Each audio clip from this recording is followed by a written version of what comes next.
host. No, we have a very difficult changeover in USA, and it's not all that interesting. There's so many places got impacted. So we are all worried how it's going to, though the stock market is going really very high, thinking that everything is going to be normal. But let's see what is going to happen. We got outstanding panelists, Mr. M.K. Narayanan, former National Security Advisor and former Governor of West Bengal, and also Nirupama Rao, former Foreign Secretary, and she also former ambassador to USA and China. Then we got Dr. Anant Nageshwaran. He is a non-permanent member of Economic Advisory Council Prime Minister. We also getting one or two of external diplomat who will be joining us. So this is happening. So I now stop with this till 30th September. This was the program. If you missed it in your inbox, please do. These are all the programs which are very, very interesting for you. You listen to some of the people from their officers mode, they call it, so you'll know what exactly happened in different field which we are going to discuss. Coming to today's talk is, as I mentioned to you, Ambi, a dear friend of mine. Besides that, when Ambi talks, Ambi speaks anything, we all walk miles to listen to him because he's so humorous. His talk, it's so much sensible, and he talks, and it really makes you understand. Since I'm indeed proud and privileged because Ambi is my childhood friend, and he's doing so well and doing something interesting that makes us, is icing on the cake for me and my MMA team. Really host him this evening, hosting another book of his, which is going to be launched, Spring Bounce Back from Rejection, and it's authored by Ambi. And we are again have a very, very distinguished panelists who are joining us for a discussion. And along with Ambi, that is Nandini Dias, the CEO of Lodestar Media, and Vinay Kamath doesn't need introduction to MMA audience. Vinay is a senior associate editor of Indo Business Line. We all know Indo Business Line is always our media partner for all of our major events. They have been a great source of support to us. So we have been having association for the last 30 years with Indo Business Line for all our activities. Now, the format of the program for this evening is we'll have a quick launch of the book. Thereafter, Ambi will speak about the book, and thereafter interaction from the moderator, Vinay Kamath will be interacting with both our guest speakers. Then there'll be a Q&A session. As usual, if you have any questions, please do send it to the chat box, or as usual, you're getting the numbers in your YouTube, Facebook, which is running there. So that numbers, you can send your question and my team will compile and will be put across to the distinguished speakers to answer to your, attend to your, they will be answering all your questions. So look forward to a great evening today. And let me have the privilege of today's launch of the book, that is Spring Bouncing Back from Rejection. Let's have the privilege to launch this book. It's a formal launch of the book, and thanks Ambi, many congratulations, and may now request you to showcase your books in your hand so that everybody knows the book, what you are having. And I request other panelists also do so. I'll also do that. Yes. This is the other way around. No. Yeah. Am I getting it right? Okay. You're getting it ulta, Nandini. Mine is the other way around. Yeah, right. Yeah. Okay, thank you. Thank you. Okay, got it. Okay, thank you. Thank you so much. Once again, many congratulations, Ambi. Another great book and so interesting read. And before I request you read, when I read, I didn't complete the book, but it's so interesting. And many times you really resonate or connect with your own thing, what happened. I know rejection must have happened in everybody's life. And reading this book, you really recollect and see how well you have done for yourself. And the people who are not going to be facing this, it's really a clue for them that never get discouraged with what rejection is a stepping stone for your success. Now, over to you, Ambi. We want you to share, and let me have the privilege of introducing Ambi. And Ambi is a brand manager, Ambi Parmeshwaran, brand strategist coach, founder of Brand Building. We have shared this detailed profile along with invite. And he's handled assignments, marketing, and sales, and he has helped build numerous brands. And he was the president of advertising agency for Association. And besides that, what is not there in the book, I must tell him, Ambi is a great supporter of MMA. He's been a part of MMA committee. He helps us a lot, actually, advises on how to take your brand. And he also helped us by bringing high profile when he was in Draft World Cup to do some 5-day excellent course on brand. So that has made really our brand MMA to a next level, and that has really made us to take it the entire management concept of MMA to MMA very good. Thank you so much, Ambi, for your support. Over to Ambi. And before I hand over to Ambi, may I also introduce other panelists so that you can continue without any break in the flow. Can I have the yes?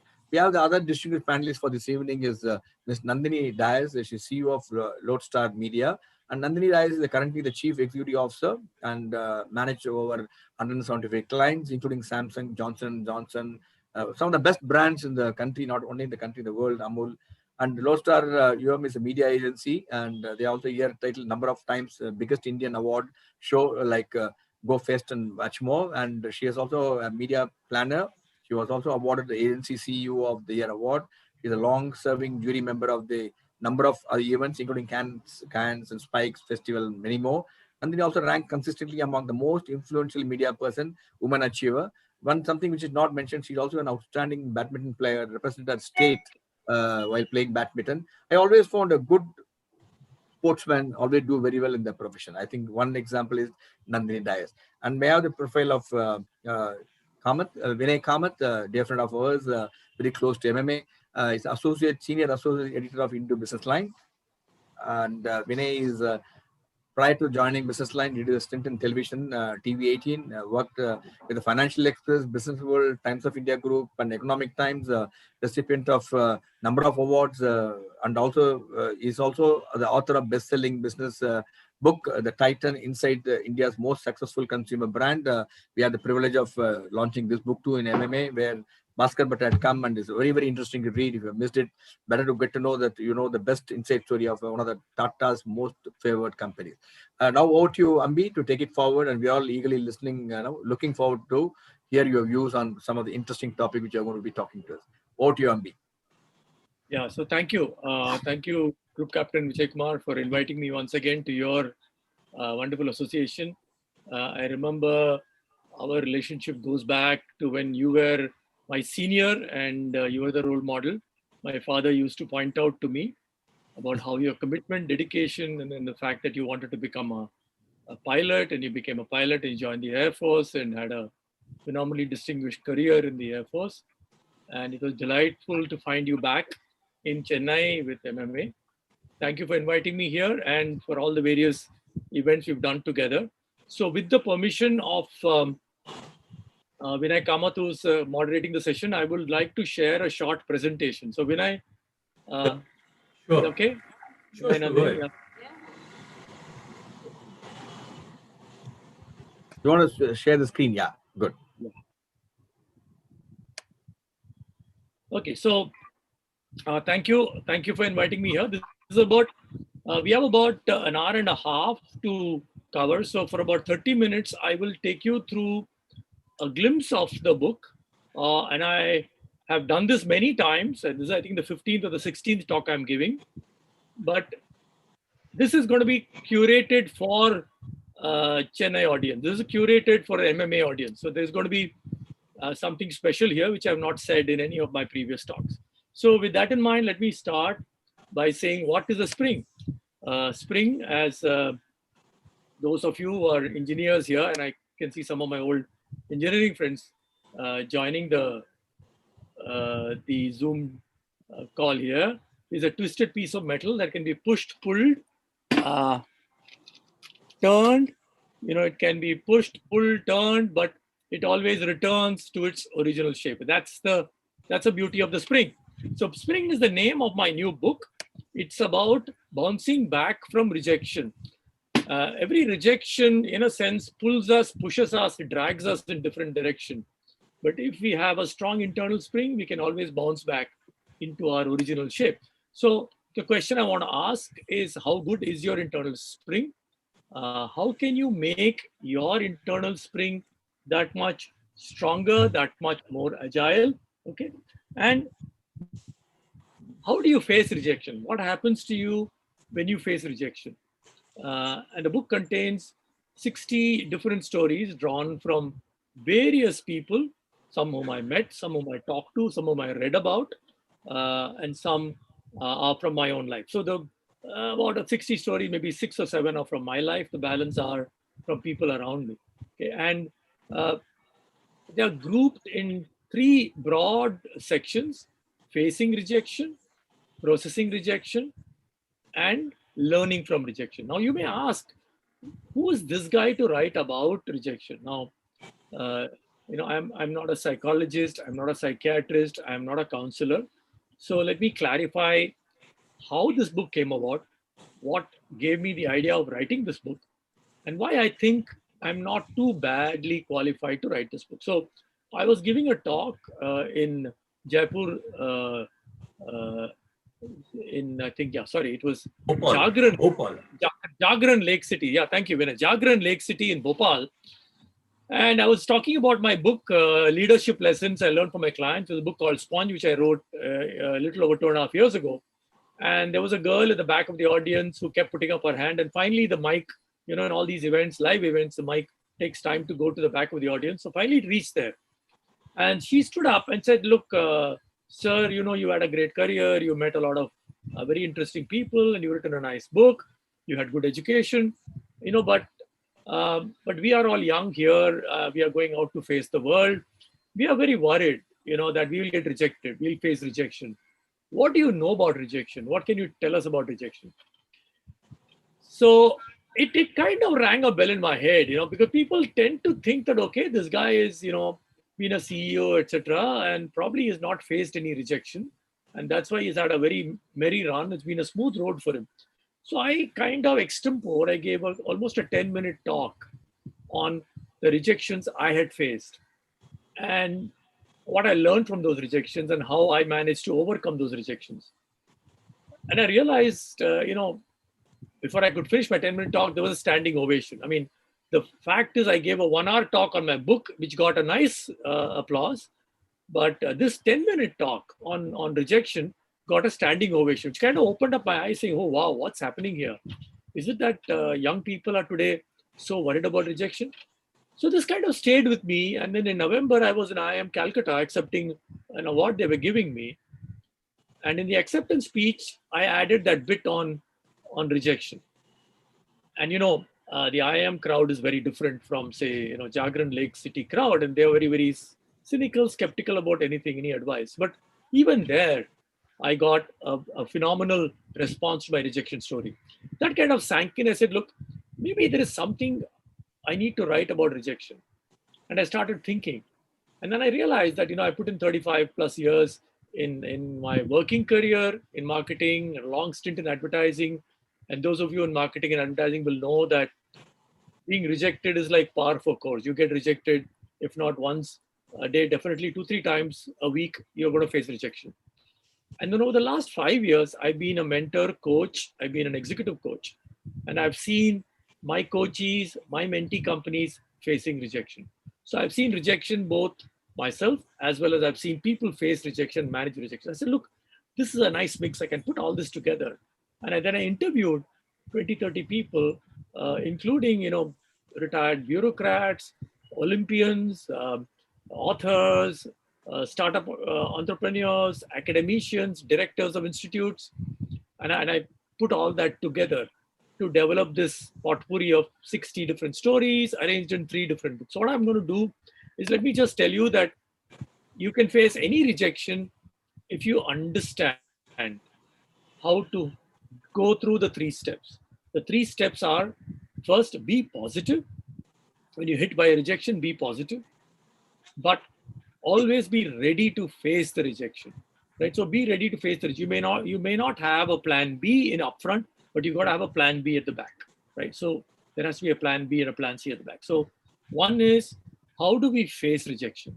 Do we crumble, collapse, or are we kind of equanimous about the rejection? So that is one. How do we face rejection? Second is, when we are hit by rejection, how are we processing it? How we, easy thing to say is, I didn't get the job because the interviewer was biased against me. I had short hair, or I have long hair. I have a big nose. The interviewer didn't like me because, I was so much taller than the interviewer, or I was so much shorter. It's easy to blame the other guy. So second step is process the rejection. Maybe there is something wrong with you that you need to correct. So that is the second step. The third is, once you've been rejected, you need to learn from every rejection. If you don't learn from every rejection, it is a missed opportunity, which is not going to come back, which means you're going to keep repeating the same mistake again and again and again. So what I'm going to do over the next 20, 25 minutes is to take you through some of these stories from my own life, from the lives of other people whom we greatly admire and respect. So let me start with the first set of stories, which are about facing rejection. So this is a story going back to my own life. I was at IIT Madras, I think March 1977. I was a chemical engineer, BTech student. And as some of my friends who logged in here will confirm, I was, let's say, an average student. I just about managed to get, I think, a 7.4 kind of a CGPA. And I was also not, unlike some of my friends who are very clear, they want to go abroad to do PhD, etc. I was not very clear what I wanted to do. So March, I went to the placement office, finding out, if there are any companies coming for placement. And young people here probably will find it very difficult to understand that in 1977, there were no crowd of companies coming for placement, right? On an odd day, you may get one company, maybe two companies, but that's it. There was no crowd. There was no big demand for these IIT engineers. So I noticed there was a thing that, notice board, Hindustan Lever was coming for an interview. So I prepared my CV and I gave it to the placement office and I appeared for the interview. As they say, I was bowled in the first ball, right? The first or the second question I was asked, I did not know the answer. It was actually a very, very simple question. And then I went back to my room. I discovered in my book on chemical unit operations, this question, which was asked by the interview, was there in page 5. So, that's my level of knowledge. So anyway, that was a disaster, right? So I said, look, maybe this is not going to work out. But fortunately, by then I'd written my CAT exam and I got an interview call from all the IIMs and I managed to get into IIM Calcutta. So I joined IIM Cal and I quite enjoyed the program. So first year, actually, I did pretty well. My friends from IIT would find it difficult to believe, but I came at the top of my class in IIM Calcutta. And cut to March 1978. Again, Mr. Hindustan Lever is coming to interview students for summer internship. So again, I got nicely dressed. I prepared my CV, went for the summer internship interview. And I was pretty confident that I'll do well because, I was a good student. So out of 50 students, first round, second round, third round, I got shortlisted. And I was the last two people to be interviewed. So I was very confident I'll get it. And I walked in and the interviewer, posed a very funny, tricky question to me, which I took as a very serious question and I gave a kind of a logical answer. And if you read the book, the full story is there with all the gory details. And the person who was called after me gave a very smart answer, and he got the internship. I didn't get the internship. And I said, look, what's going on here? Why am I chasing after these kind of internships? It's not as if I will not get a job at the end of the 2-year program. I'll get a job. So let me think of what I want to do during the next 2-3 months. And I figured out that I want to spend time in Kolkata. I want to spend time in Calcutta, soaking in the culture, soaking in everything about Calcutta. Because, IIM Calcutta, for those of you who know, is in Joka, which is really outside the city. So I said, I want to spend time. And I went and I found a little notice board saying that there's a new advertising agency called Rediffusion coming for summer internship. And they want someone to be based in Kolkata. I said, great. I applied. I think I was the only guy who applied. And I got the summer internship. I met Ajit Balakrishnan and Subhash Chakravarti for the first time in 1978, and I did a summer internship in Kolkata. I really enjoyed what I did, and it opened up my eyes. It opened my eyes to about what was advertising, how the advertising world was changing with the entry of MBAs into various agencies. And Rediffusion was an advertising agency founded by MBAs from IIM Ahmedabad and IIM Calcutta, and I really enjoyed my 2.5-3 month stint, and I kept in touch with them. And cut to March 1979, I got a call from Subhash Chakravarti saying, are you free Sunday evening? Let's meet for a drink. I go to the Kenilworth bar. We spent 3 hours talking about advertising, about marketing, the role of advertising, the role of branding. At the end, he says, what do you plan to do? I said, look, I think some companies are coming in the next 2 days. I plan to apply, probably join marketing. What do you have in mind? So Subhash said, how about advertising? So I said, are you making an offer? He said, yes. So I said, then I'm on. Mind you, we have not discussed pay package. We have not discussed anything. I shook his hand. I said, done. Subhash, I'm joining Rediffusion. We'll catch up whenever. And I go back to the campus. I tell my friends, look, guys, I'm joining advertising.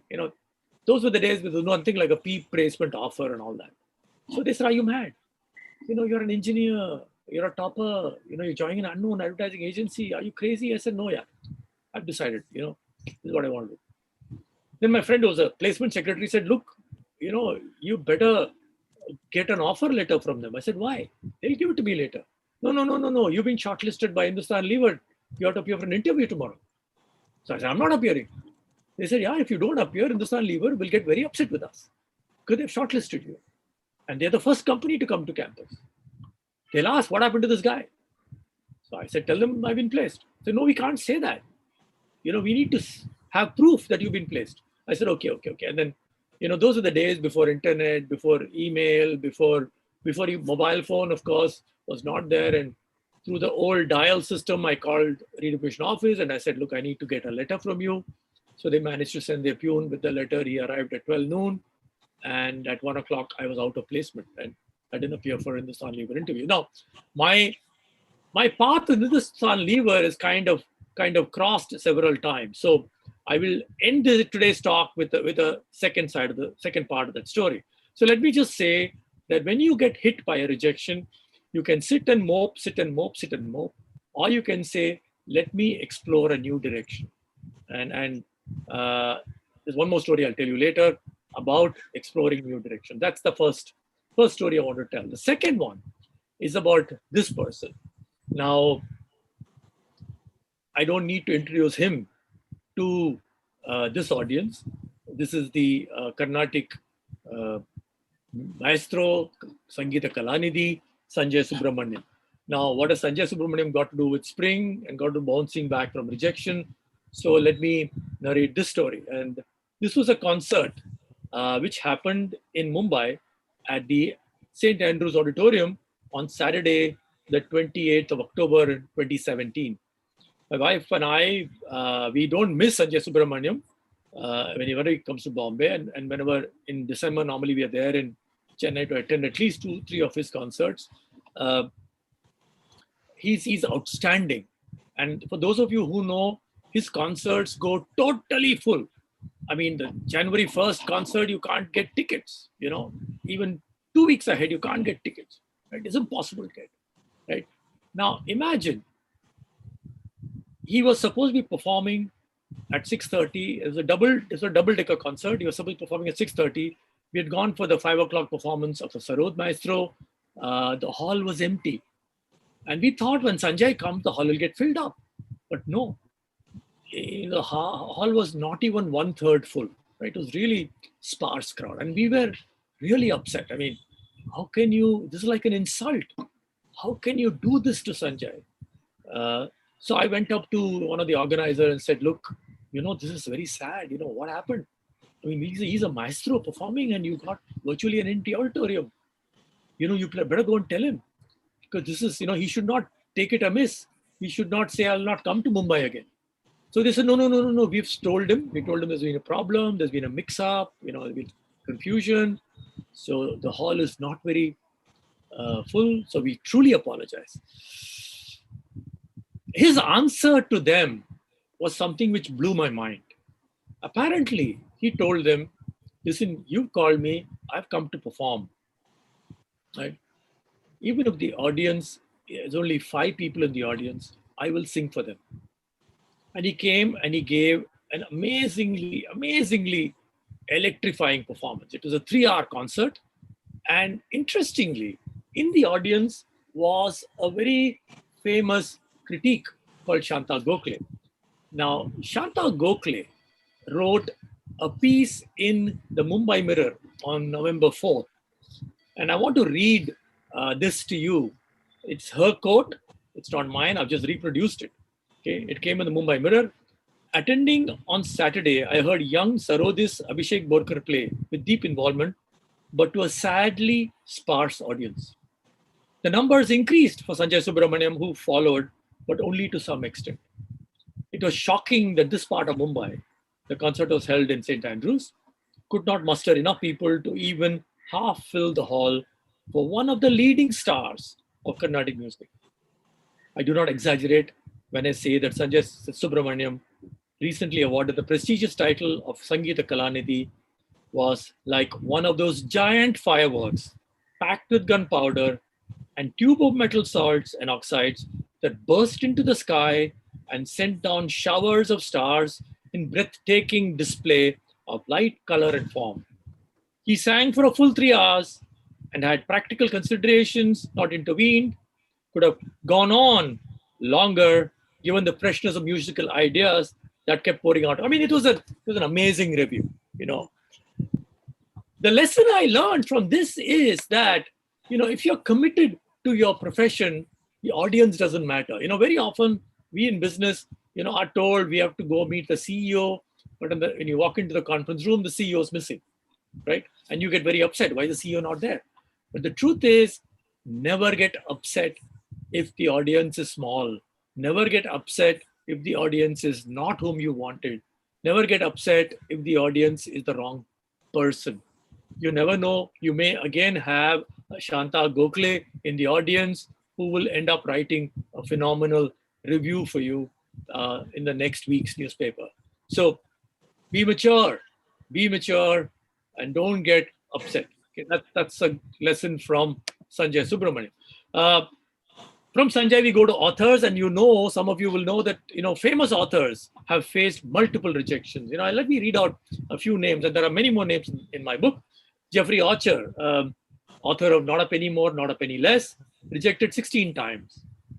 J.K. Rowling, Harry Potter fame, rejected 12 times. Jack Cranfield, Chicken Soup for the Soul, rejected 144 times. Amish Tripathi, rejected too many times. Right? Walt Disney, rejected. Seinfeld, rejected. Beatles, rejected, right? But then all of them managed to come back and continue with their journey to be successful.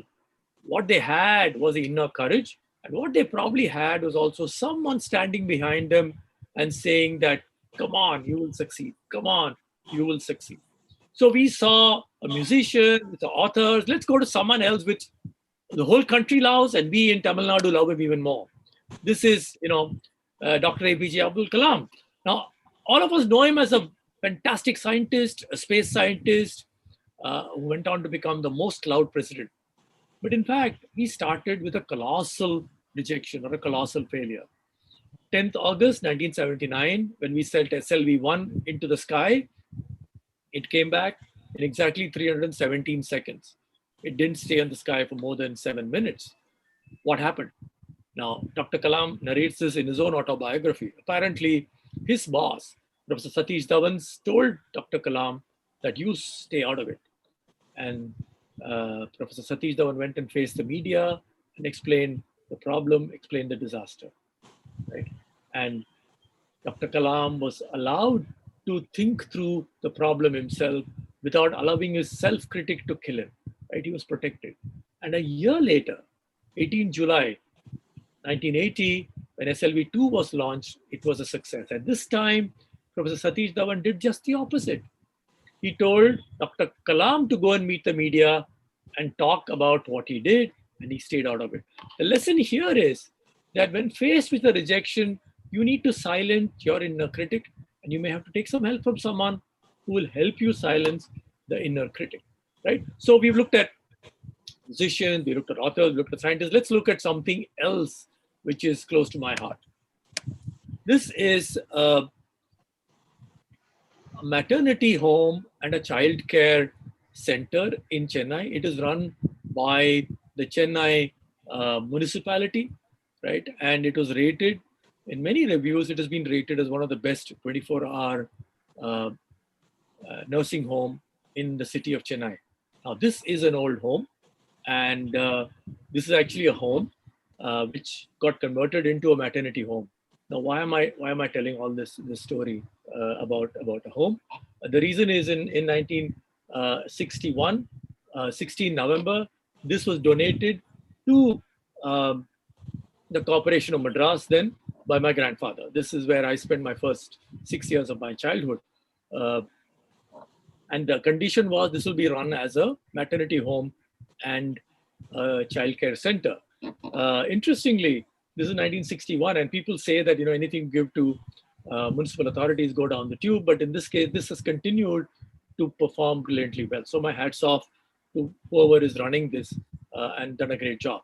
The story is not about just this. The story is about how in 1961, after the house was got converted into a into a maternity home. Uh, the government at that time, Kamraj, and I think Dr. Wasalam was a chief minister. Kamraj was a part of the National Congress thing. They called and they told my grandfather that, Prime Minister is coming into Chennai and you'll get an opportunity to meet him and garland him and give him a bouquet. And there was a meeting he was addressing in Chennai, and his motorcade was supposed to stop in front of my grandfather's business, and my grandfather was supposed to garland. What happened was all of us were there. I was a 6-year-old kid waiting outside with my grandfather, my cousin, my uncle, my father. All of us were waiting, and those were the days when our leaders used to travel in these open top cars. So uh, Prime Minister Nehru was traveling in this white open top car, and we thought it will stop. It didn't stop. It drove past. Can you imagine the insult? I mean, that's a huge insult, right? Uh, but I realized when I was a kid, and I saw everyone getting very angry. They said, "Look, why did they not stop? They told us this will happen. It is not happening." But the one person who should have got the most angry with the whole thing was school. Was my grandfather. Now he could have got very angry, saying, "I never asked for it. Why are they insulting me like this?" But he said, "No, maybe there's some reason. Maybe there's some reason why are we getting hit up. Let's relax. Whatever happens for the good." You won't believe it that we had given up, and people are saying, this is not fair, etc., etc. But an hour later, a policeman comes in a motorcycle and he says, "Look, Mr. Kamraj said he's sorry that they made a mistake. Is it okay if the cavalcade on the way back stops and Mr. Parmesh Iyer can meet the Prime Minister and Garland?" I mean, the coolest man in the room was my grandfather, and he was not ecstatic. He said, "Okay, thank you, we'll do it." And it happened. Uh, it happened. That's my grandfather garlanding um, the Prime Minister, and the hand with the bouquet is that of my father. And interestingly, what I saw in demonstration then was what psychologists say: when you get rejected, don't take it personally. Don't get upset. It is not you. You're not being rejected. Your project is being rejected. Your CV is being rejected. Maybe something, your idea is being rejected, but you're not being rejected. Similarly, here, my grandfather was not being rejected, but the idea that they'll stop was rejected. But that got corrected later, and he got an opportunity to do this. And interestingly, when I start writing my book, this just came up, and I said, "Wow!" I mean, I still remember the reaction of everyone around, but except for my grandfather, who was actually not at all upset. He was okay with the whole thing, right? So all these stories are about facing rejection. Now we switch to stories about, and there are many more stories in the book about processing rejection. How do you process rejection? So startup people, startup entrepreneurs come and make presentation, they make pitches, etc., etc. But what happens if 100 VCs reject your presentation? This is a company called Saral Design, started by Kartik Mehta of IIT Madras and Suhani Mohan of IIT Bombay. They came together to design a machine which makes very good quality sanitary napkins. And I was one of the early mentors for them. And they put together the prototype. The prototype could make the sanitary napkin, and they started knocking on doors of VCs. VC1, VC2, VC3, VC4. And they'd say, "Okay, you make this change, come back, make this change, come back." And they kept going like this for almost 40, 50 weeks, 2 presentations a week. And not a single check was signed. How did they? So fortunately, they had some angel investors who kept funding them, and they kept going. And then Suhani was telling me this story. They came and spent 2 hours with me explaining the whole journey to me. And fortunately, she went to California for a startup meet, where one of the VC advisors met Suhani and said, "You're doing it all wrong."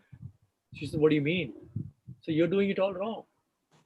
you're not an ordinary startup. You're an impact startup. So Sohani had never heard the term impact before. So she said, what's an impact? Impact is a startup which impacts society. So what you're doing is providing low cost, high quality sanitary napkins for underprivileged children, underprivileged girls. It's a great idea, but you need to change your entire pitch.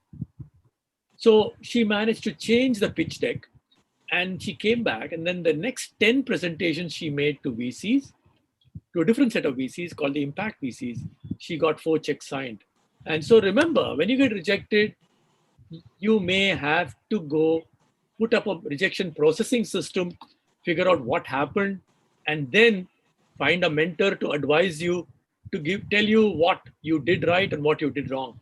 And fortunately for Suhani, she got it right. She's very successful. She came on the cover of Forbes India last year. She was also one of the finalists in the Economic Times startup awards earlier this year.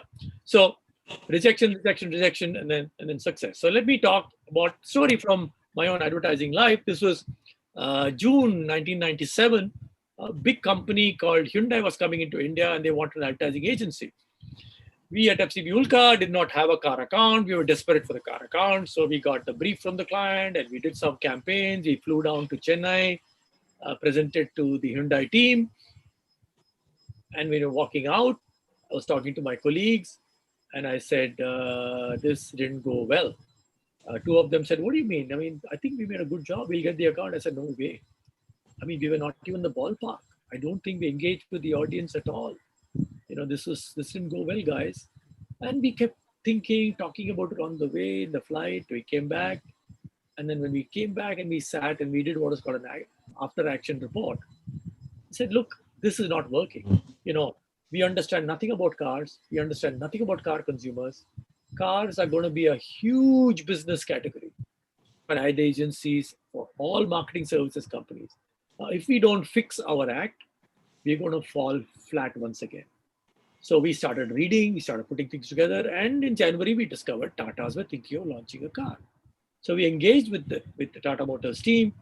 We were doing a case study competition with a business school. We invited Tatas. They said, no, we can't give you any data. We said, don't want any data.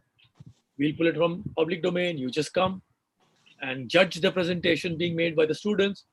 At the end of that, we were talking to the client there. He said, look, would you guys like to pitch for our business? I said, yeah, of course. And then he said, look, you should take it seriously because, we have got big plans and we may become your biggest account. I was not very sure that, Tata Motors could become biggest account because, Ulka was a pretty successful agency. We had ITC, we had Amul, we had Wipro, we had Hero, we had big account. But I said, yeah. And then we put in 3 months of effort in putting together probably one of the best presentation decks we have done. 14 agencies pitched for that business. And in June 1998, we came out on top. Every agency in the country pitched. I mean, almost every agency pitched for that business.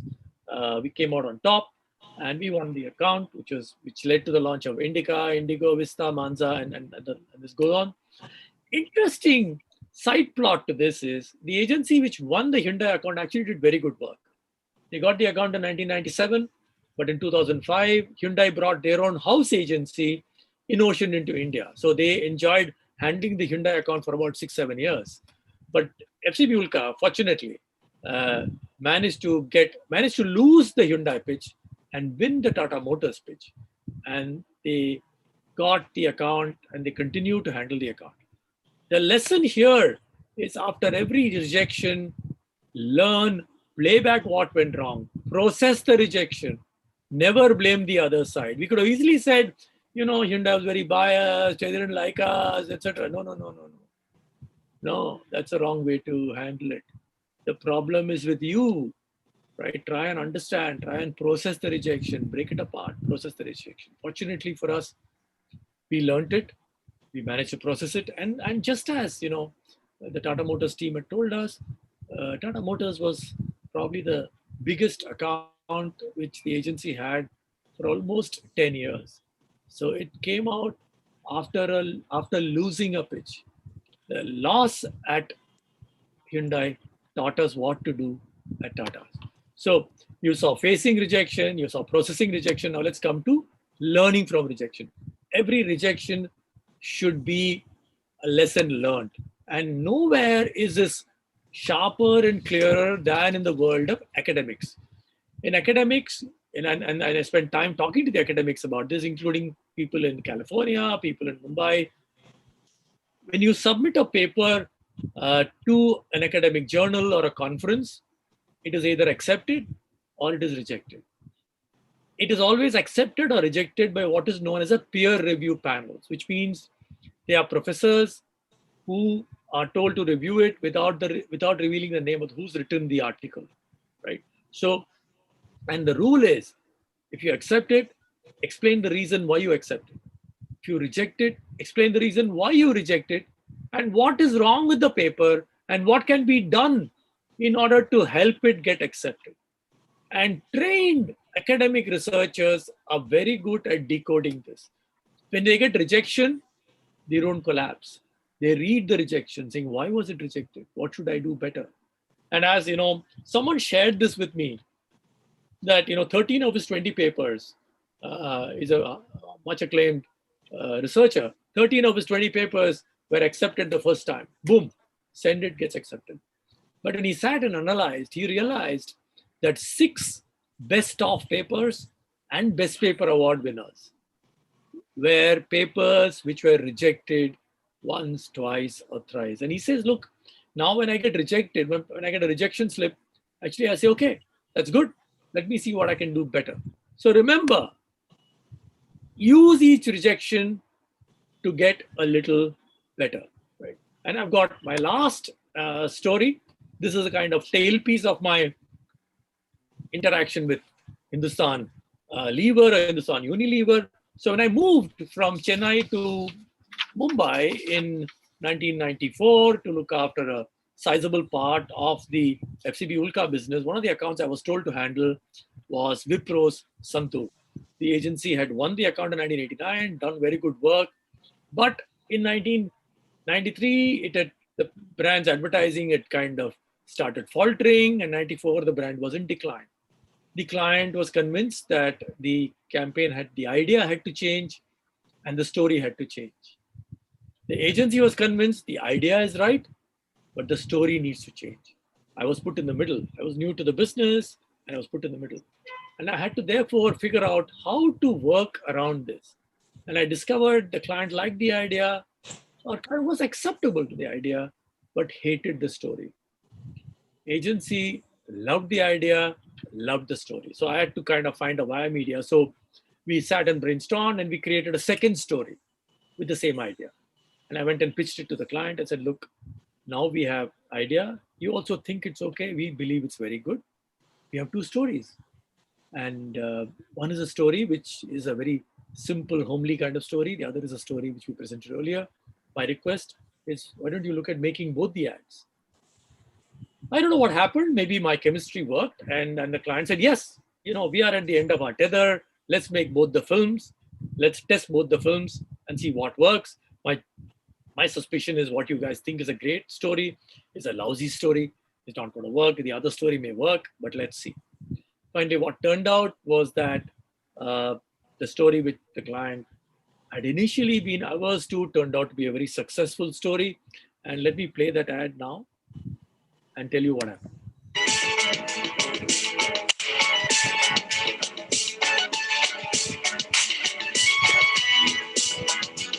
हाँ, ये खूबसूरत है।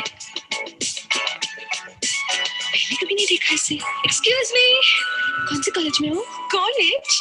और मैं? मामी। इसकी त्वचा से तो उम्र का पता ही नहीं चलता। चंदन और हल्दी के गुण समाये संतूर। त्वचा कुछ और निखारे santoor santoor. Santoor santoor. This was a turning point of sorts for the brand, and the brand has continued to grow. The lesson for me was that when you face rejection, see if you can reframe the problem. If you reframe the problem, you may come out with a new way of presenting it to the same client or the same boss. Now, the tailpiece here is that, Santur continued to grow, and last year before last, it overtook Lux to become the second largest soap brand in the country. Now, to give you a perspective, in 1994, Lux was probably 5 times the size of Santur. And in 2018, Lux was smaller than Santur.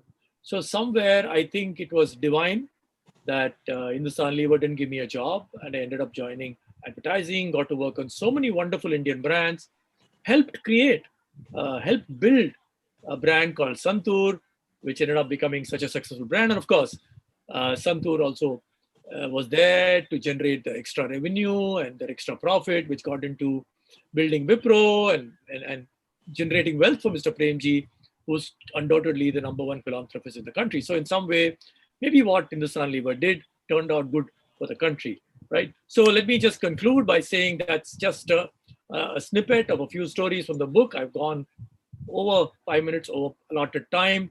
There are 100 different people in the book, 60 plus stories.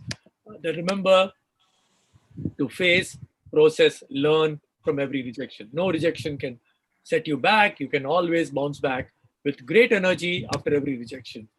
Remember the formula: face, process, learn. And the quote is, do not, this is Nelson Mandela saying it, not me.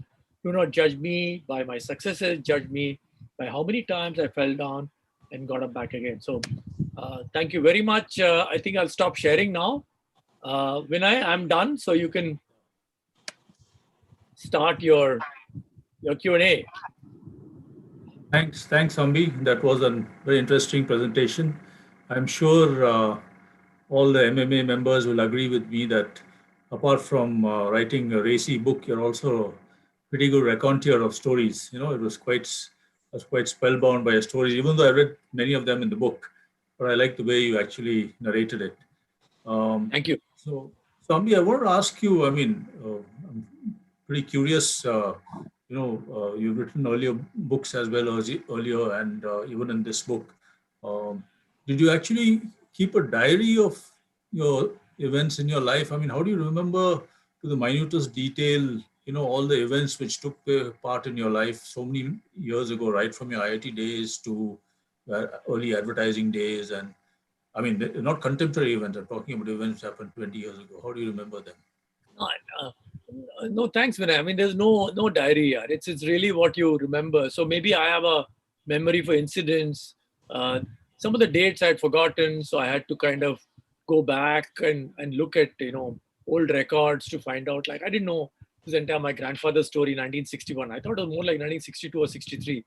I had to go back to that press clipping, which I had. So I collect a lot of stuff. I keep collecting stuff. So fortunately, I had some of those things to go back to.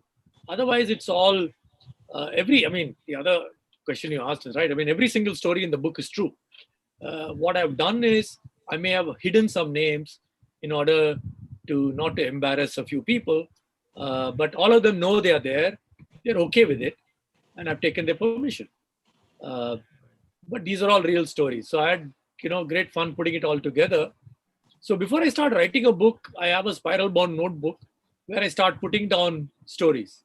These are stories in two lines, and then later I kind of bucket them into various chapters and then start writing it. So I think each person has his own way of writing. You've written books, so you know the way you put it together. Yeah, thank you. Yeah. So I like the fact that you go off into a conceptual plane and dip into a bit of research. You dip into talking about psychologists and and just before it gets a bit too serious, then you slip in a nice little story which pulls the reader back, and then they're able to again relate to what you're narrating. So I think that's a nice little hook you got there. Thank you. I've tried to keep this. I've kept a 25-year-old person for this book. That's why it's and my literary agent is clear. He says don't put too much of these management jargon and all that. So I've tried to keep it as low as possible. Yeah. I think it's fairly simply written, and I think the story is really embellished the book. So let me come to you, Nandini, and ask you about your stories. And I'm sure, like Ambi said, even in advertising, you would have faced a lot of uphill tasks, rejections and campaigns gone awry. And so, top of mind, can you relate something which has happened in your career, where you faced rejection and then, as Ambi said, processed it and bounced back and came back with a stronger campaign? And so just narrate something from your life. Sure. So first, let me just congratulate Ambi. Ambi, lovely book. I once I started reading, I couldn't keep it down. So and I was really delighted to get an autograph book from you. So congratulations. So a quick, story, if I can recollect. The current business environment in whole advertising media is really cutthroat, and Ambi spoke of saying, sometimes we actually get 2 or 3 rejections in a week. So like all, I too have faced a fair share of rejection, and these are mainly centered around pitches won or lost. And after you lose a pitch, one keeps assessing and reevaluating what went right, what went wrong. But let me tell you a small happy story which I think made a difference to me and to the organization. And this is some time back, so it's not something that I'm revealing, which is currently maybe about 17, 18 years back story. So FCB for a long period of time didn't focus on awards. Our entire focus was on getting the strategy right, and innovations where a solution emerged from the strategy. So the agenda, unlike today, would never be that let's do some award-winning ads. Yeah, but one fine year, through the whole strategic route with the correct method, we had come up with an innovative solution, which I thought was really award-winning. So I wanted to enter it in awards, and that too in the famous Cannes Awards. Yeah. And Cannes Awards were quite expensive to enter even now, but even then. So the bosses got into the act, and they all said that we don't think this is award winning. But I kept pushing, and it kept getting rejected. After several attempts, I was, obviously believed in it and I wanted it done. So I said, okay, never mind. I will pay. I will go and do what has to be done. Needless to say, of course, that didn't go down well, because then they realized that, how passionate I am, how I believed in it, and how much I wanted it to be done. So then I was told that, we value you a lot. We don't believe in it, but because we value it, we are willing to fund it. So I mean, I was willing to listen to all that, and I yet sent it. Thankfully, it got recognized. It didn't win a gold, but it won. And it was the first time for the organization to be recognized at Cannes. So, the whole, the reason that I've said this incident is because it changed a lot within the organization. Suddenly, first, I mean, as a personal thing, suddenly it gave me the confidence. So that, that what I thought was something that will work, that is award-winning, what is differentiated, got recognized at the global level. I think organization viewed me with renewed eyes, because, uh, they looked at it that maybe she can spot some award-winning stuff, which I think even benefit us today. So many creative teams which have nothing to do with me often come and bounce off ideas. So sometimes how you deal with the rejection can become a point where one pivots, and I think that's beautifully said, and many examples given by Ambi in his book. And it also makes one realize that just because somebody rejects something, it doesn't make it right, or it doesn't make it wrong. The passion counts. It also, the whole rejection made us realize that, just recognizing different mindsets or different perspectives is something that you should look at, and not take everything personally, as in, like Ambi has written the book saying you should not look at it as a personal rejection, but you should look at it as a rejection of the idea. So I think that was one big story I could add to Ambi's repertoire of many stories that he has. Nandini, was this the Nerolac shade card train? Bang on, Ambi. I'm sure you remember the story. Yeah, You know, that And was an Ambi, amazing. now that you think, so after I read the book, I started reflecting. And it was one of the things which I thought was really pivoted and lodestar. After that, we won Media Agency of the Years, and we did a lot of award winning. But I think that was the starting point of the whole journey. So, which is Absolutely, why I felt that was a, it was a tipping point. I totally agree. I mean, because and Vinay, just to bring it alive, Yeah. the Cran Award competition is so competitive. Even the top agencies have a hit rate of 1 out of 8 entries. If they send 8 entries, they win one. 8 or 10 entries, they win one. In this case, internationally they got blown away and they said, "You sent one entry, and that one." I said, "Yeah, because we've got a genius called Nandini who knows, which will win, right?" Just for the benefit of our readers, Nandini, what exactly was that campaign or that solution that you developed? oh, so no, don't worry. It will take time to say, but Okay. okay. So I would have loved to relate the story, but I mean, let's not. I didn't want to go off the topic. I want to hear Ambi more than I want to hear They are, myself. the idea was the Mumbai suburban train was converted into a shade card.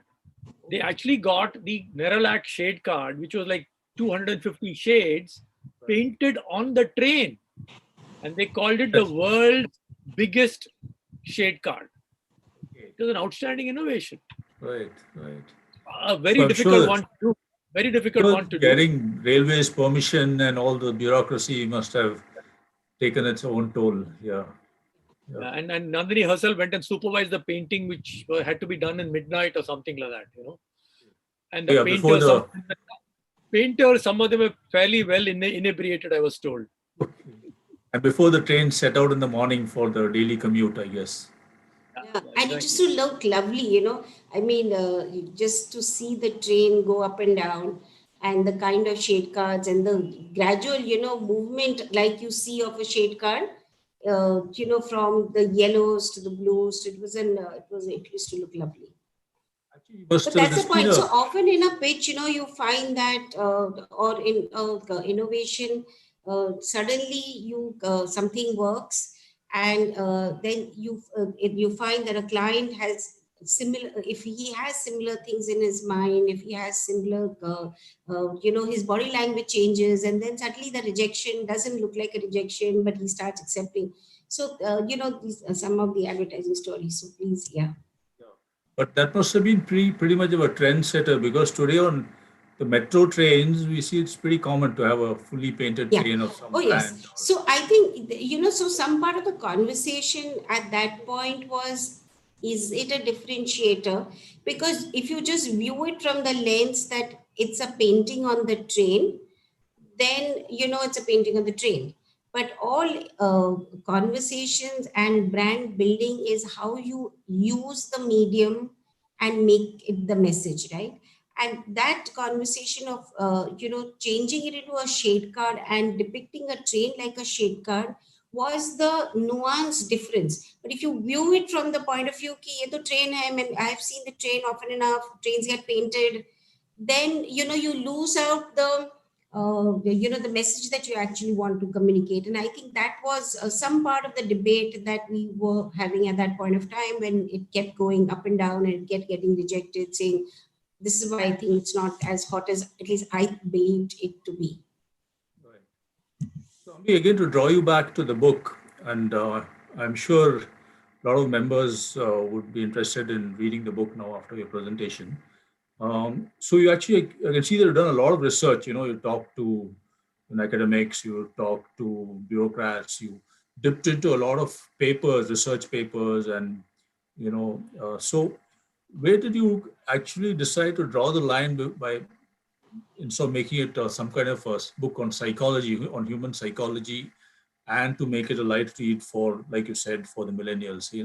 How did you manage to draw that fine line? Because I can see that you've drawn a fine line, because if you had gone tipped it over a little more, it become more of a book on human psychology. You're talking, there's a lot of psychology in there, but you managed to keep it uh, finely balanced. How did you manage that? Well, I think, first of all, I realized that And when I started reading all these books on resilience, I must have read at least 8, 9 books on resilience, right? And I must have read a lot of articles. And I realized that some of these are too serious and too erudite. And I kept that, that girl asking me the question at that university kept popping up in my mind. So will she understand this? Where am I going to lose her? So the moment I felt I'm going to lose that audience, I, kind of change track, and I bring in another story. Or, Okay. So I was very clear that I'm not going to load it, though I think it does have fairly heavy stuff. But I tried to minimize it to the maximum extent possible. I added more and more stories to bring in human element. So one very simple answer, Vinay, is I'm not a psychologist. I'm not a psychiatrist. So beyond a point, I can't explain those things too well. So I wrote stuff which I can understand, and which I felt uh, my target reader will understand. And there's no point in stuffing it with too much psychology, and people are going to get uh, There's enough of that. Huh? pretty confused. So I kept it light that way, and kept the stories also light. There is, the other thing is a lot of psychology books are very depressing. So if you see, all my stories are positive, so it's all about bringing Happy you up, stories. Yeah. So it's about kind of, and a lot of time people think, this company is so successful, they must have had luck. No company is very successful from day one. I mean, first 5 years, 10 years, companies go through a lot of problems. Same thing with managers, they go through rejection. They may put up a front that they've been successful. Like Nandini tell you, most agencies claim that we win every pitch. That's wrong. I mean, Yeah. that never happens. That never happens, right? So I kept it light. That way I kept it light. Yeah. Thank you. Right. So, Nandini, since you read the book, and Ambi's actually had a big chunk of writing about sports people. He's written about our iconic sportsmen like Prakash Padukone and Geet Sethi, and how they faced, or Viren Rasquina, how they faced their share of rejections before they actually made it big. And so you've been a sports person, and I'm sure on the court, on the badminton court, you've faced your share of defeats and your victories. And so, how did you bounce back as a sportsman? I mean, you're wearing a different hat now from your advertising and media hat. So interestingly, I would say I would hesitate to use the word in sports rejection. In business, it's easy to say rejection because after rejection, the bounce back, and you can do incremental stuff, you can do redirect there's a lot that can happen. Sports is either you win or you lose. And unless it is a team sport, there is no gray area, right? You just know what has happened. So when I started playing, and I think that Ambi has put really interesting stories, and Kidambi and Sindhu just now, there's a lot of debate on, they've reached at the top, and they've lost a couple of matches. They, in terms of skill, they are very good, but is it a psychological thing, and are they be able to bounce back after losing a final or something? So there's a lot of debate on both Sindhu and Kidambi just now. And the stories, like you said, he written on Geet Sethi and Gagan Narang, and Andre Agassi, for example, has written a lovely book on Open called Open, where Andre goes down to almost below 50 ranking at a point of time, because he starts taking some bit of enhancing stuff, and then how he's bounced back, or Yuvraj's story on cancer. So there are lots and lots of stories on sports of people who are down and out and come back. But I mean, just as a personal story, I started playing for fun. I became good at it. Um, Having said that, my behavior after losing a match would be quite analytical. Either I lost because at an overall 11, the other person was better. And if I had given it my best shot, I was okay. I was to be, I was capable of smiling and appreciating if the other person is better.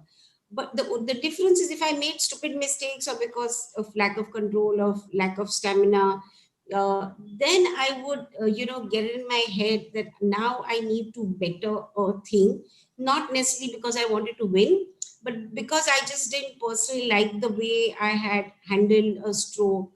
And frankly, I think if you're in an individual sport, you are far tougher on yourself, than you are on others, or in even a business circumstance. So if you're in a sport and you're single sport, you will work at it till you get it right. The whole try till you succeed, perfection, all that works. But if you're in a business circumstance, the method to that madness is quite different. And sports failure as opposed to rejection and business rejection is quite different. And I think some of that has been interestingly brought out by Ambi in the book. But yes, I see the two as quite different. The only thing common between them is the competitive spirit that you land up having. And that, I think, works in both ways. So whether you're in business or in sports, the competitive spirit is, live and kicking. Right, right. Just for the benefit of our readers, should mention that Nandini represented Maharashtra state in badminton. So I don't think she. Many moons ago. But Did. yes, the Yeah, badminton was my game. Actually, I played many games, but badminton I continued playing the longest. that's good. I'm sure you can brought some of that resilience from your sports days into your work life, right? So, Ambi, you talked a lot about the very interesting story about bagging the pitch from Tata Motors for the Indica. And it's amazing that Ulka, I mean, I know you're no longer in Ulka, but how did you sustain that advertising and the zing for, 22 long years? How did that happen?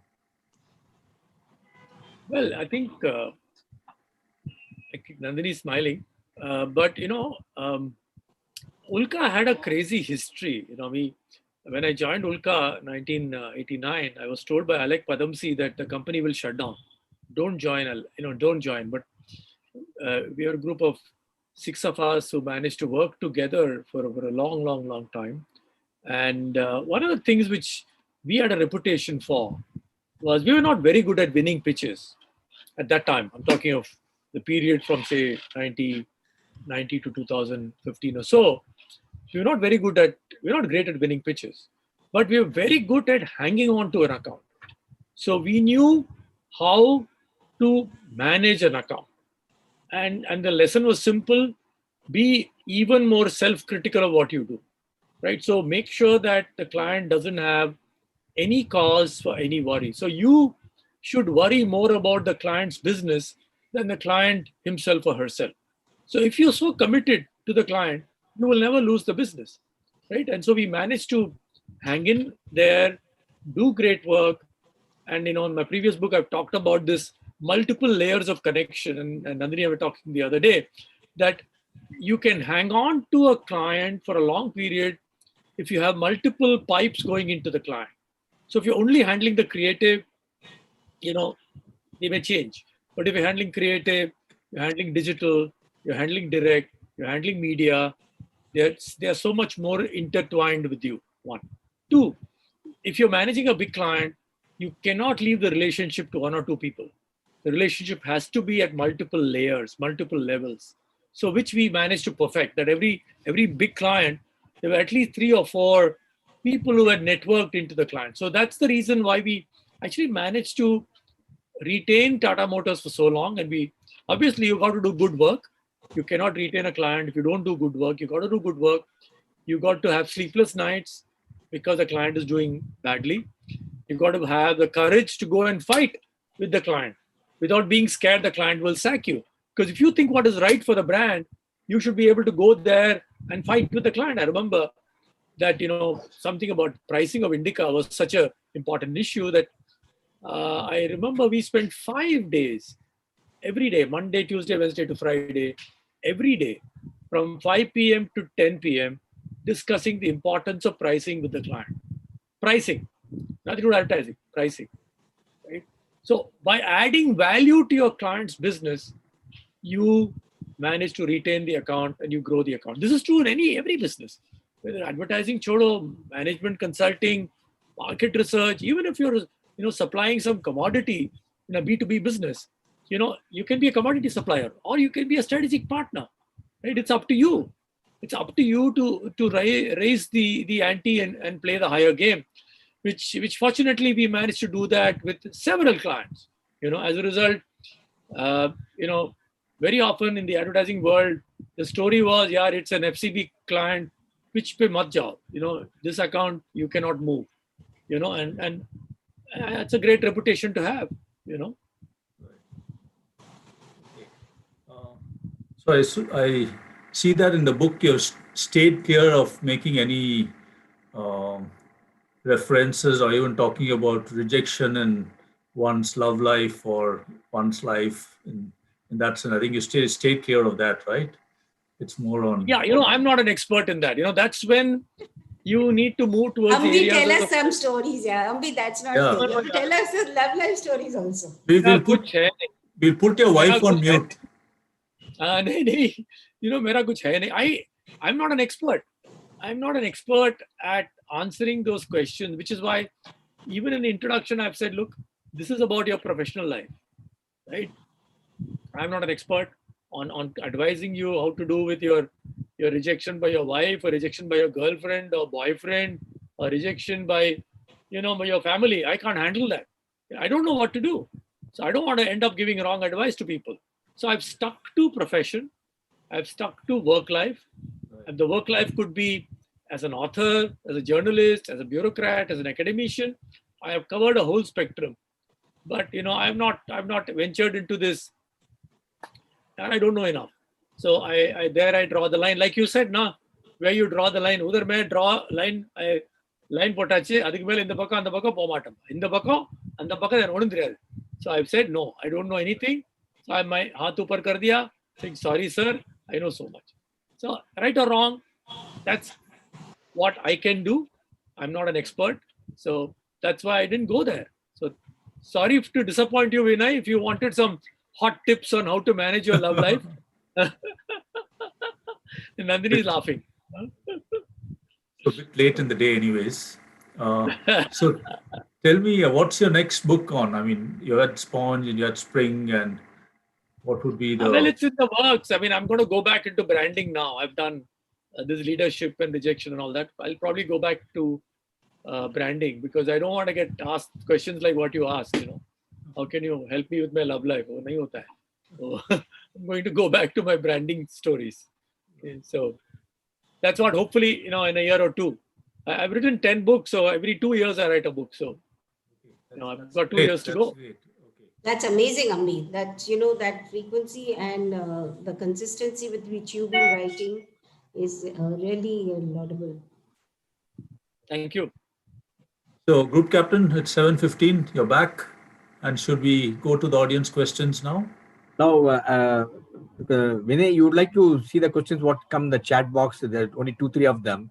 Once you finish with it, then I will come to the number of questions which has come YouTube, Facebook. We have got about 960 viewers watching this program, Facebook, YouTube, and our live webinar.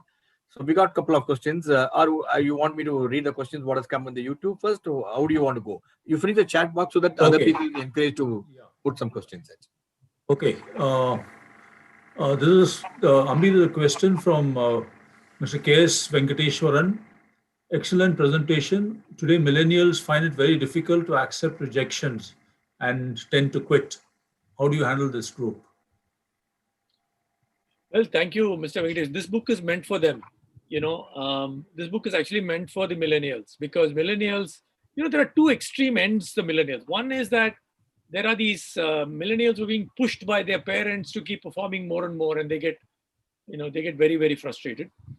The other end are millennials who are being mollycoddled by their parents, saying, "Oh, beta, you're doing well, nothing is wrong with you." So I'm saying no. We got to train our young people to face rejection, and there's nothing wrong with rejection. There's nothing wrong in your startup not getting funded. There's nothing wrong in your startup going belly up. There's nothing wrong in being laid off, right? There's nothing wrong in your idea being rejected. There's nothing wrong in blowing up an interview and giving a stupid answer. There's nothing wrong. We need to bring that to the young people.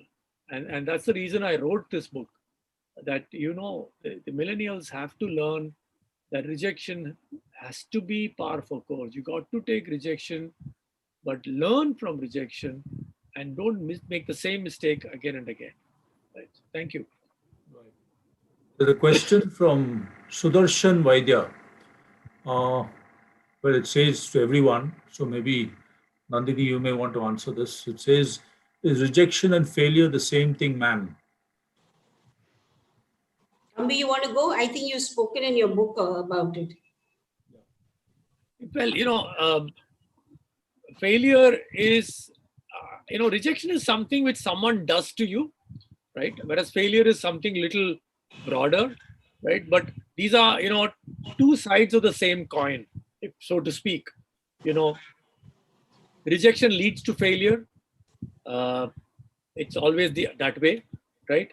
But failure has something of a kind of a permanence to it. I like rejection because rejection is more temporary. Rejection, you can turn it around. Failure means you're gone. No, you're not a failure. You've been rejected and you can bounce back, right? So, I mean, it's really shade difference. Remember, rejection is normally meted out to you by someone else. And therefore, very often you blame the other guy. Right? Failure could be even internal, that you fail to live up to your own expectation. That's internal. Rejection is external. I hope, Nandini, you want to. No, that's well put, Ambi. So, those are the thoughts running in my mind that, failure seems like a full stop almost, as if you can't bounce back. But rejection is obviously a ongoing process, and it's not necessarily that it's the end. You will bounce back. That's the whole idea of spring and bounce back, that you will come back when something goes awry, so to speak, or somebody doesn't identify with your ideas. So, when I spoke about saying it's a matter of figuring out the perspectives and mindset and how do we pivot to make things happen, rejection is part of all that, as opposed to failure, which says that this is the end. Yeah. Great. So now we got a couple of questions from YouTube, and Arun, I think we got next 10 minutes. We'll try and squeeze in as many questions as possible. I mean, what he wants to know is, do you think people' ability to deal with rejections grow weaker as they grow older? Is it true? Good question. I think some of these are very tough questions. So, I think as we, two things can happen. As we grow older, we develop a thicker skin, right? And therefore, we are able to take rejection more on our chin as we grow older.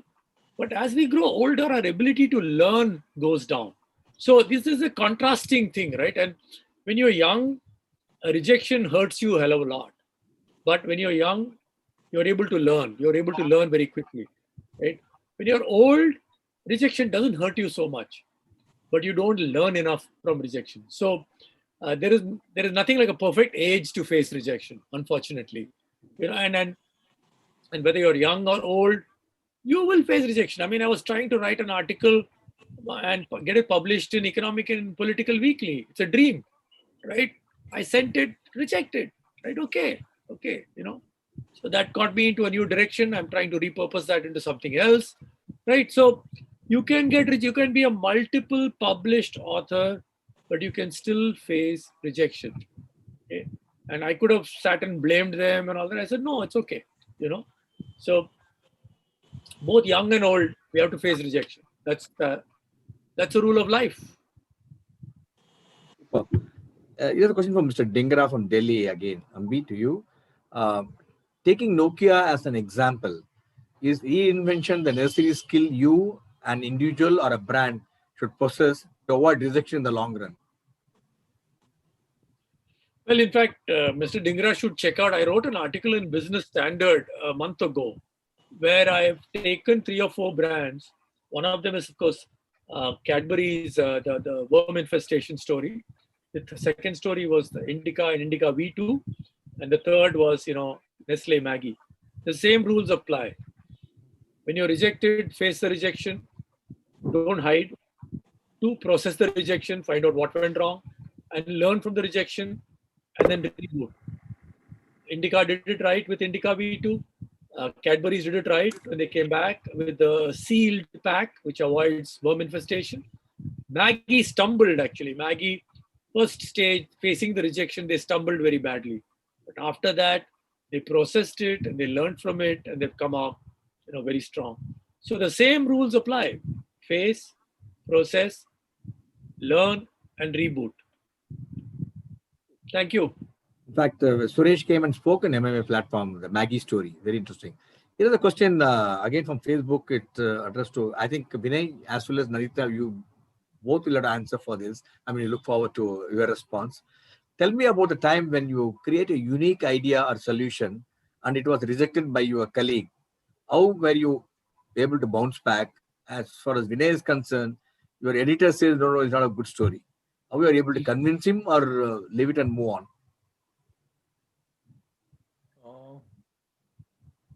Yeah,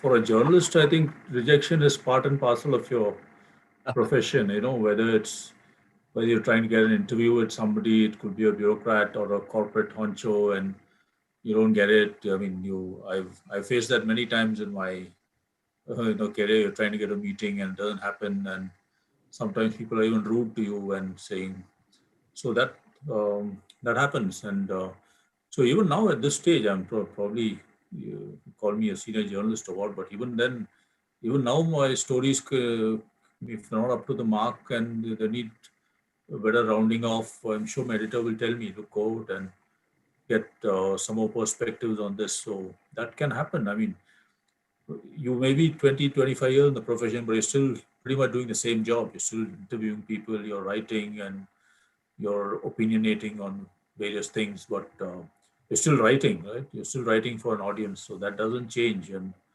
so you can fall short somewhere. I mean, whether you're writing an edit page article or any other article, I mean, you can fall short, and uh, the editor is well within his rights to tell you, look, you need to change this around a bit. So that happens all the time. And Over then to you got you, any view Nandini. on? Yes, please. Go ahead. Nandini? So yes, in fact, after reading Ambi's book, I don't think we looked at rejection as a thought, as a process thought for a long time. And I read Ambi's book, and then I started going into thinking that what's the pattern that as an individual you have. And I think those patterns, so everyone goes through the rejection process. I don't think there are enough stories. I don't want to take too much time. But I think the thing is that it allows you to think that is there a pattern?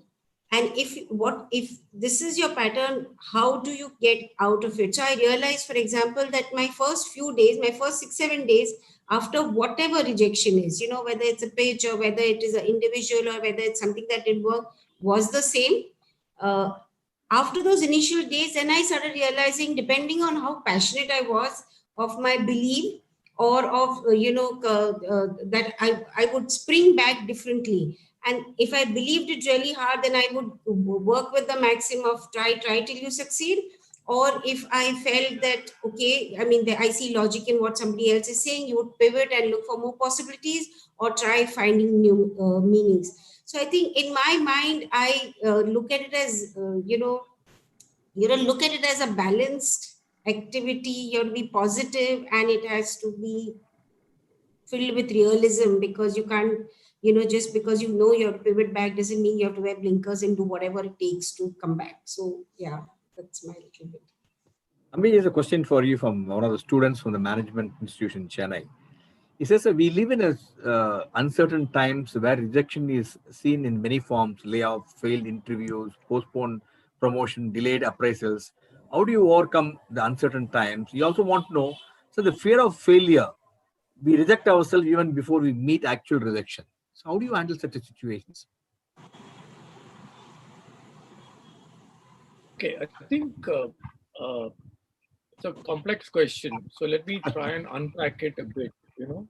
Um, Fear of failure is something all of us have, right? So we have to understand that that you have that fear of failure. Right? And I spoke about Dr. Kalam, this whole thing about the inner critic. All of us have an inner critic. Right now, my inner critic may be saying that, look, you're not going to do this talk very well. You're going to stumble. right? Your laptop is going to crash, right? Your network is going to go. This is the inner critic is going to. So the inner critic actually doing a good job. It's alerting. It's alerting you to the problems which you may face. So you need to listen to the inner critic and then say, hey, look, shut up. No, it's okay. I will handle it. So fear of failure is something in your hands.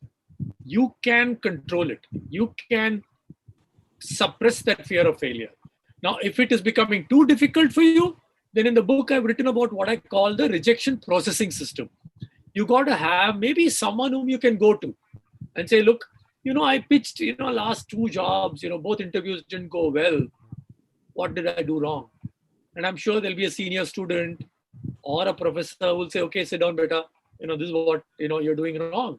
And you need to therefore learn from what you're doing. So let's be clear, uh, we've had a very good run for the last 10, 12 years, right? Good economic growth, good job growth. Everyone has had it good. So this is like this year has been a kind of a stop sign, right? So, but those of us who are, let's say, 50 or 60 years old have seen this many times.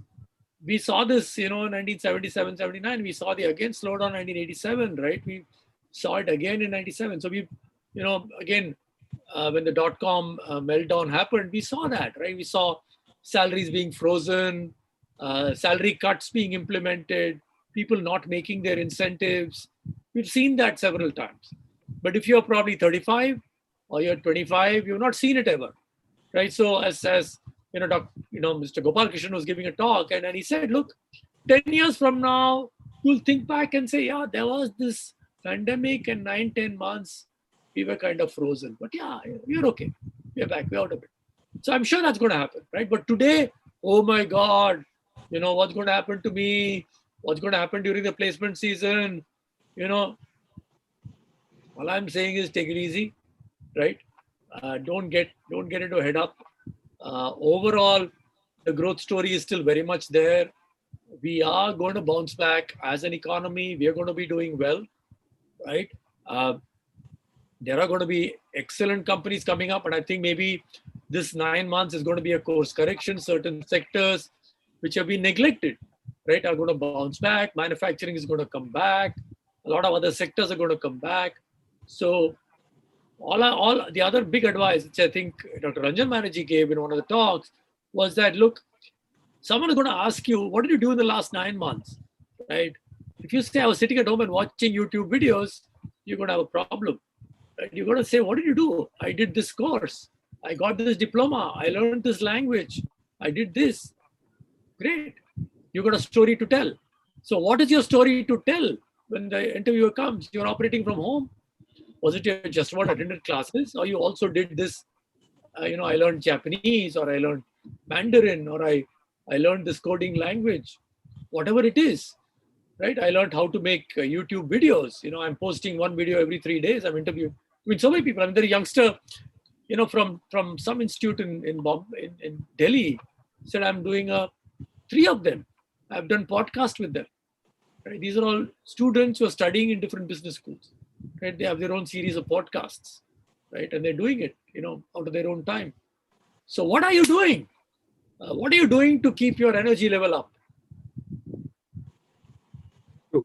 Right? Excellent. I think we almost come to the end. What I'll do, I'll take 2 last questions, because a lot of questions have come. I don't want to reject them because people have put in with a lot of heart. The last 2 questions, Ambi. How do you lead when things are going to get worse before you get better? And how do you lead when people don't merely reject you as a leader? How do you handle such a situation? Is one of the So one is, you got to be clear with the troops, that you got to be honest with your people, that things are going to get worse before they get better. You cannot con your team, right? You got to tell them to tighten the belt. And Vinay will tell you, when Bhaskar took over Titan, it was Vinay has written in this book, they were in a very tight situation. So his senior management said that, look, we're not going to have any salary revisions for probably 3 years.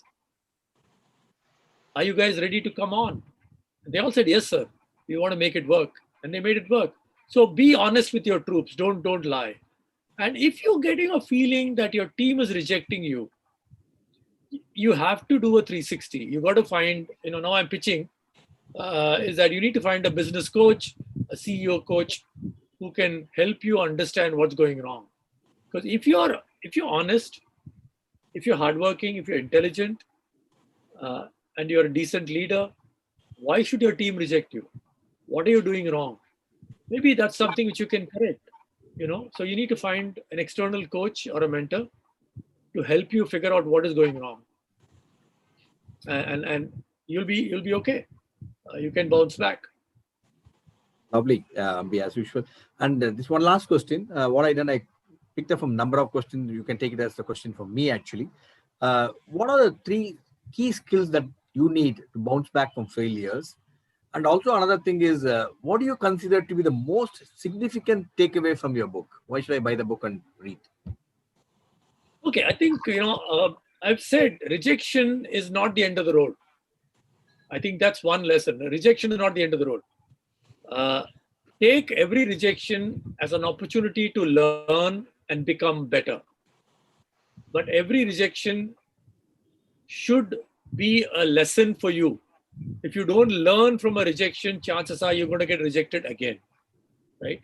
So learn from every rejection. And also, like I said, remember this: face, process, learn. Face, process, learn. That's a simple mantra for handling any rejection. So you cannot allow a rejection to put you down. You got to make sure that you have the moral courage. You have the internal, I've come back. You got to have the internal spring which can bounce back and take you, in fact, bounce forward, and not just bounce back. Right. So thank you, Vijay. Thank It was you. very Thank good. you, Ambi. Thank you, Ambi. Thank you, Vinay. And thank you, Nandini, for the excellent evening. I think people, the takeaway has been fantastic. At least for me, I could recollect what exactly is happening. And I know how many times I got rejected, not only in the Air Force, while in MMA, you are a part of the committee. How many times they'll say, no, it won't work. I remember when I want to do live webcast of all our national conventions from Taj Coromandel. They said, if you do live, who will come and see? But we stuck to a thing. We continue to get 900 people attend our convention, Taj Coromandel, because you take it, people see, and people would like to come and meet when they see the television. No, more people are there. You must go and meet. Better networking, better ambience, and good food, and great thing. Thank you, Ambi. And as a token of our appreciation, that's what we present to the people. We present the mask on your behalf.